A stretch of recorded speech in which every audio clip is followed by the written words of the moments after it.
Desde el siglo pasado, las últimas 3 décadas del siglo pasado, Colombia adoptó, como el resto del mundo, una estrategia de internacionalización en el marco de la globalización. Desafortunadamente esa globalización fue puramente económica y en la medida en que fue una globalización puramente económica, pues significó que lo importante era el crecimiento y no la distribución del ingreso. Lo importante era defender los derechos de la propiedad de los inversionistas y no los derechos fundamentales de los ciudadanos, y adicionalmente pues significó que crecieron los métodos de protección a los oligopolios, a las multinacionales de diferente tipo, y se crearon mecanismos de protección a la investigación, a las patentes, pero que exageraron el manejo y el abuso de posición dominante de mercados con los precios. Entonces, por ejemplo, todo lo que tuvo que ver con los medicamentos fueron precios infames manejados con precios monopólicos que atentaron contra el derecho fundamental de la salud, o por ejemplo los precios de los agroquímicos que afectaron profundamente la productividad y la posibilidad de desarrollar los alimentos suficientes para la población en el mundo, de allí tantas hambrunas. Era una globalización, como dijimos, sin rostro humano, una globalización injusta que solo defendía los derechos de la inversión y la propiedad, y por eso se produjo en el mundo lo que hoy conocemos como esa centralización y concentración del capital tan violenta, en donde los más ricos son cada vez más ricos y los pobres somos cada vez más pobres. Los países hemos reaccionado y la propuesta que manejamos en este momento desde el Polo Democrático Alternativo y desde esta campaña para el Senado, polo número 8 particularmente, es la de cambiar ese modelo de crecimiento sin equidad por un modelo de desarrollo con sostenibilidad. Y ese modelo de desarrollo con sostenibilidad pues tiene que pasar por lo que la teoría nos dice, por lo que nos han enseñado los países que han sido exitosos. En primer lugar, todos los temas que tienen que ver con la incorporación de progreso técnico. Es decir, una nueva producción que responda a una alternativa frente a lo que nos metieron en los últimos 20 años, que solo era un país extraccionista. Había buenos precios del petróleo, el día que se cayeron nos quedamos sin el pan y sin el queso. Un país extraccionista explotando sus recursos naturales no renovables y que en este momento tiene dificultades, como dije, por la caída de esos precios del petróleo, un país que abandonó sus actividades sobre la economía real, sobre todos los temas que tienen que ver de la producción de bienes y servicios, un país que permitió que los oligopolios y los monopolios se adueñaran de las producciones y de los precios, pues es un país que tiene que rescatar, como dijimos antes, los temas fundamentales. Uno, incorporar progreso técnico. Para eso tiene que haber desarrollo científico y tecnológico. Para eso tiene que existir desarrollo de la educación. Para eso tiene que existir promoción clara y objetiva desde las políticas del Estado para el emprendimiento, para la innovación. Es decir, tenemos que recuperar la posibilidad de manejar producciones de la economía real en industria y en servicios, y no simplemente una economía extractiva como la que tenemos en la actualidad. En segundo lugar, el tema fundamental es el de la educación. El tema fundamental de la educación tiene que ver con formar, desde la educación básica y la educación primaria, gente con capacidades en dos aspectos. El primero, en ciencias humanas, para que tengamos seres humanos que entiendan que el objetivo es el desarrollo y la equidad, y no simplemente el crecimiento y las ganancias. Y de otra parte, gente que sea capaz de desarrollar las ciencias, la física, la química, las matemáticas. Por eso la formación de profesores es tan importante.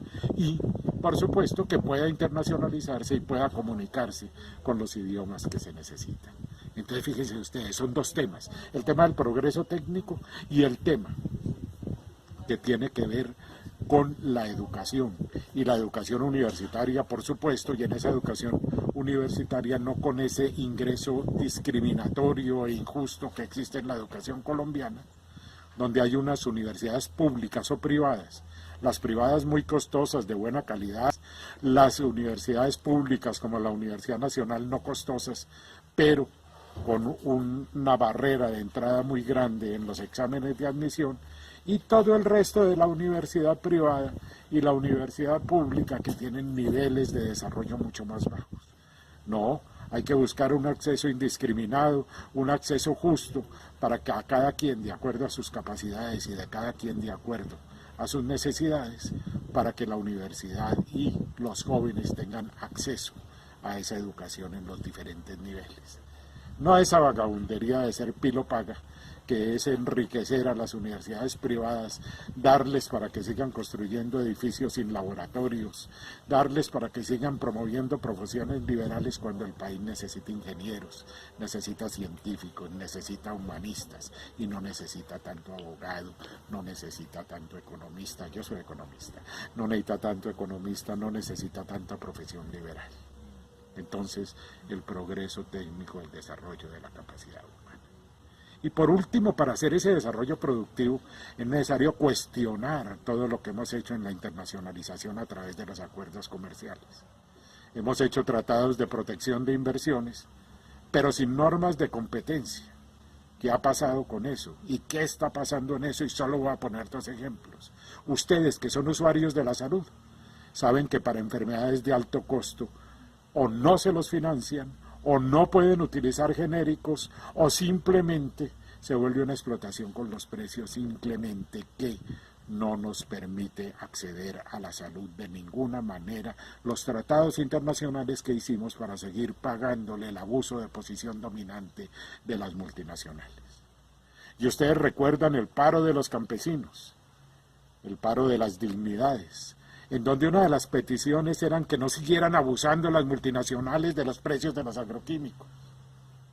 Pero los acuerdos internacionales les permiten, firmados por Colombia, abusar de esos precios de los agroquímicos. Pero además ahora no podemos hacer controles sobre lo que nos enseñan en la educación. Y estamos llenos de una cantidad de cosas virtuales que otorgan hasta doctorados en 3 meses, que han bajado la educación y han hecho una colonización cultural violenta, porque firmamos acuerdos que no podemos oponernos a esas prácticas desleales. Por eso, como propuestas, nosotros estamos manejando controles de la competencia desleal, buscar normas nacionales e internacionales que permitan que no sigan abusando de su poder monopólico y no sigan atentando contra los derechos fundamentales.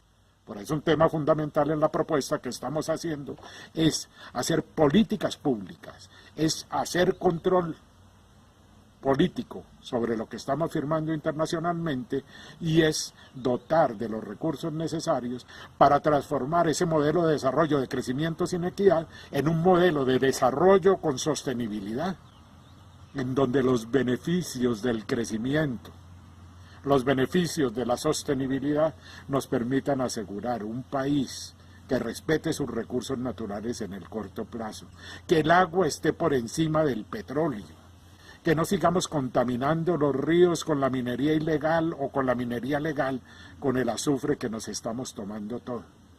Un desarrollo que vaya a la economía real, que signifique incorporación de progreso técnico y que signifique también desarrollo de la educación y, por lo tanto, en el marco institucional internacional que nos sigamos protegiendo, como propuso e hizo el gobierno Uribe y el gobierno Santos, de defender el huevito de los inversionistas a costa de la equidad y la salud y los derechos fundamentales de todos los colombianos. Si no hacemos un proceso de transformación con equidad hacia el desarrollo sostenible y no hacemos las leyes, no hacemos el control político y no hacemos el control político sobre los acuerdos de protección de inversiones, tendríamos muy pocas posibilidades de ser sostenibles en el largo plazo.